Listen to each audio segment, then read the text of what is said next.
Alors, coucou, moi c'est Maya Abdul du groupe Carapide Musique, donc je suis chanteuse et j'ai 28 ans. Pour toi, c'est quoi la dépigmentation? Alors, la dépigmentation, on le sait, c'est le fait de se blanchir la peau, donc d'utiliser des produits donc à base d'hydroquinone ou d'acide de fruits ou ce genre de choses-là. Voilà. C'est un bon sujet. Alors, je pense que ce n'est pas, je dirais pas que c'est pas une bonne chose, mais par rapport aux conséquences que ça peut avoir, je dirais oui que ça peut être plus ou moins néfaste. Et là, on va aller sur un aspect personnel. Est-ce que tu peux nous parler de ton expérience dans la dépigmentation? Voilà. Alors, moi, disons que je me suis dépigmentée pendant 5 ans. Donc, ça a duré 5 années. 5 années où j'ai utilisé quand même, on va dire, 6 produits différents. Donc, on va dire peut-être un produit par an environ. Et je peux pas dire que j'avais une raison particulière pour dire, tiens, je me dépigmente, j'ai envie de m'éclaircir la peau, j'avais pas envie de ressembler à Beyoncé ou qui que ce soit non plus. C'était pas vraiment ça l'objectif. Alors, disons que j'avais juste envie de le faire, c'est pas justifié. Et donc, j'ai commencé avec des petits savons, donc parce qu'il y a des savons éclaircissants aussi. Après, j'ai utilisé les crèmes et ainsi de suite. Après, j'ai commencé on va dire qu'à chaque fois que tu vois, disons que tu es une teinte un peu plus haute, tu as envie de réessayer, de toucher encore autre chose, etc. Jusqu'à un moment où après, j'ai utilisé un produit, voilà, un mélange, parce qu'il y en a qui en font. Et disons que ça, c'était vraiment le point du non-retour pour moi. Parce qu'à ce moment-là, vraiment, ça a commencé à m'abîmer la peau. Donc, j'ai commencé à avoir des petites vergetures, heureusement, qui ne sont pas très, très visibles. Ça va, alhamdoulilah. Donc, il y avait ça. Et donc, je me suis dit qu'il valait mieux que j'arrête. Mais même là, j'ai pas tout de suite arrêté parce que c'est difficile quand même d'arrêter. Parce qu'on a l'habitude de se voir devant le miroir d'une certaine façon. Donc, c'est comme si vous étiez là, vous êtes dans une salle qui est illuminée et tout d'un coup, vous éteignez tout. Donc, c'est un peu l'effet que ça me faisait. Après, j'ai eu du mal à décrocher. Et pour moi, le déclic, ça a été surtout durant ces 5 années où j'ai pas vu ma mère, donc de la revoir et de lui parler et qu'elle me dise je reconnais pas ma fille. Donc après, je me suis dit, voilà, j'ai peut-être perdu un peu de mon identité. Et je me disais, à quoi ça me sert justement d'essayer de devenir quelqu'un d'autre qui n'est pas moi. Et le processus a été quand même assez long parce que ça m'a pris, aujourd'hui ça fait 4 ans que je ne touche plus à aucun produit éclaircissant. Déjà, ce qui est bien, c'est que je peux utiliser n'importe quel savon. Je peux aller dormir chez une copine sans emmener mon propre savon, ma propre crème. Je peux utiliser absolument tout ce que je veux.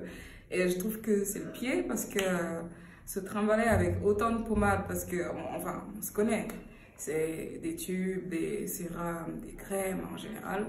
Et il faut le dire aussi, ça coûte la peau des...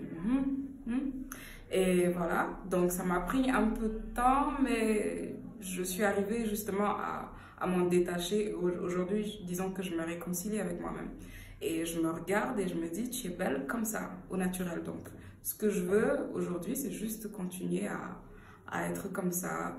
Et c'est aller même plus loin. Du coup, j'ai arrêté le défrisage. Mes cheveux aussi, je les porte au naturel. Et voilà. C'est à peu près mon histoire avec la dépigmentation. Donc, au moment où tu as voulu arrêter, est-ce qu'il y a une sorte de pression sociale qui te faisait en sorte de ne pas vouloir arrêter? Bah oui, forcément, parce qu'il y a toujours des gens qui vont te dire ah, yo dal ba nga doon diw nga gënoon a jekk ci nga gënoon jongama. C'est le genre de parole que tu entends souvent. Parce que pour les gens aujourd'hui, si tu n'es pas, il faut le dire, il faut le reconnaître, dans la culture sénégalaise, quand une femme n'est pas claire, elle n'est pas jolie. C'est ce qui se dit en fait. Et disons que quand tu es clair, c'est comme si en fait tous les yeux étaient sur toi, tous les yeux étaient rivés sur toi. Après bon, on ne cherche pas forcément l'attention, c'est pas forcément ce qu'on recherche, mais c'est surtout ça, les gens sont là tout le temps. Oui, tu as noirci, ça peut faire un peu un coup de... Voilà. Après, tu te dis, est-ce que ça veut dire que je suis moche? Mais je pense que ce qui est important, c'est surtout d'avoir confiance en soi, de s'accepter. Voilà. Donc, est-ce que tu pourrais clairement nous énumérer les raisons pour lesquelles tu as décidé d'arrêter la dépigmentation? Alors, j'ai décidé d'arrêter... Bon, à vrai dire, les images ne m'ont pas forcément choquée, hein, parce que je me suis toujours dit, voilà, je suis une grande personne, je peux me protéger, choisir les produits que j'utilise. Mais à mon avis, quels que soient les produits qu'on utilise, on ne peut pas échapper à ça. Parce qu'on ne sait pas exactement ce qui est contenu dans ces produits-là et on ne sait pas ce que notre peau peut encaisser ou pas. Et donc, moi, j'ai arrêté parce que justement, je ne savais pas ce que mon corps pouvait, on va dire, tolérer à la longue. Et ensuite, il y avait surtout ce problème identitaire qui me gênait plus qu'autre chose. J'avais l'impression d'être dans la peau de quelqu'un d'autre. C'était comme si j'étais devenue une autre personne. Parce que forcément, le regard des gens sur toi change. Le regard des hommes surtout.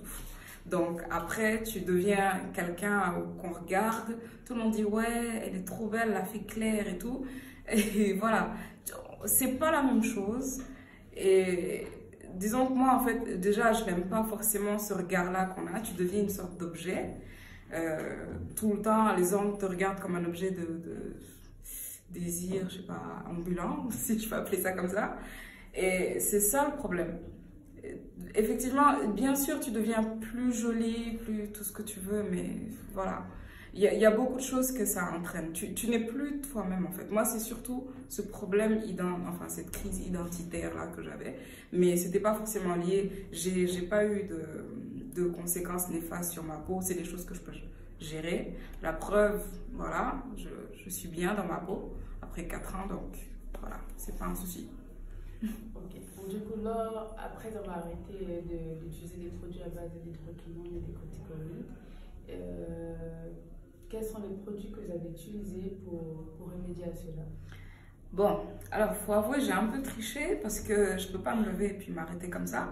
C'est comme vouloir arrêter de prendre de la drogue. Je veux dire, c'est difficile de se lever un bon matin et puis de dire, ok, écoute, tu changes de pommade, tu passes de ça à Mixa. Non, je peux pas. Donc, alors j'ai commencé par utiliser des produits moins forts. Et après, j'ai commencé par utiliser des produits naturels, donc des huiles, des crèmes. Et maintenant, par exemple, comme il fait froid, depuis quelques années, je peux utiliser le karité quand il fait froid et utiliser une crème normale, voilà, en temps normal, quoi. Voilà. Alors qu'avant, je ne pouvais pas faire ça parce que si j'utilisais une autre crème, forcément, je vais noircir. Alors que là, maintenant, je connais les bienfaits des plantes, de certaines huiles essentielles, ce genre de choses. Et ça me permet quand même de garder un certain éclat et de savoir que pour prendre soin de ma peau, il faut juste que j'utilise, je sais pas, que je me douche tout simplement. Disons que je prenne soin de moi tout simplement. Il n'y a pas besoin d'utiliser franchement d'autres produits. D'accord. Et aujourd'hui, quel message aimeriez-vous passer à la jeunesse? Alors, on ne va pas aller dans le jugement parce que, au fond, chacun fait ce qu'il veut. Hein. Mais je pense qu'il faut surtout penser à la finalité. Il ne faut pas se dire aujourd'hui, voilà, j'ai envie d'être ça aujourd'hui. Et puis, camper sur ça parce qu'on est jeune. Ce que notre peau peut accepter pendant qu'on est jeune, ce n'est pas ce qu'elle va tolérer quand on sera vieux. Dites-vous que vous n'êtes pas éternel, déjà, votre peau, elle ne l'est pas. Et il faut prendre soin de soi. Ce qui est important, c'est d'avoir confiance en soi, de s'aimer soi-même. Parce que ce n'est pas facile de s'aimer soi-même. Il est plus facile de trouver quelqu'un à aimer que de s'aimer soi-même. Donc, je pense qu'il faudrait déjà qu'on se regarde, qu'on se dise qu'on est des femmes africaines, qu'on est fortes. Et que la mélanine, c'est pas juste pour foncer, pour colorer notre peau, c'est pour nous protéger du soleil. Il y a tellement d'avantages qu'on a, c'est-à-dire on ne souffre pas de certaines maladies juste à cause de cette mélanine. Et c'est notre force, donc c'est notre identité. Donc à mon avis, il faudrait juste préserver cette mélanine-là. Voilà. D'accord. Pour le mot de fin, est-ce qu'on peut dire j'aime ma mélanine et don't touch my mélanine? Je veux dire ça, ok. J'aime ma mélanine, don't touch my mélanine. Ok? Tu peux chanter un petit peu, je sais pas trop. C'est ce que tu voulais tout à l'heure, au début. Bon, alors, je sais pas. Tu voulais faire un petit truc au début. Ok, attends, je vais chercher. Je vais savoir. Don't care if it's black, don't care if it's white. I want it natural.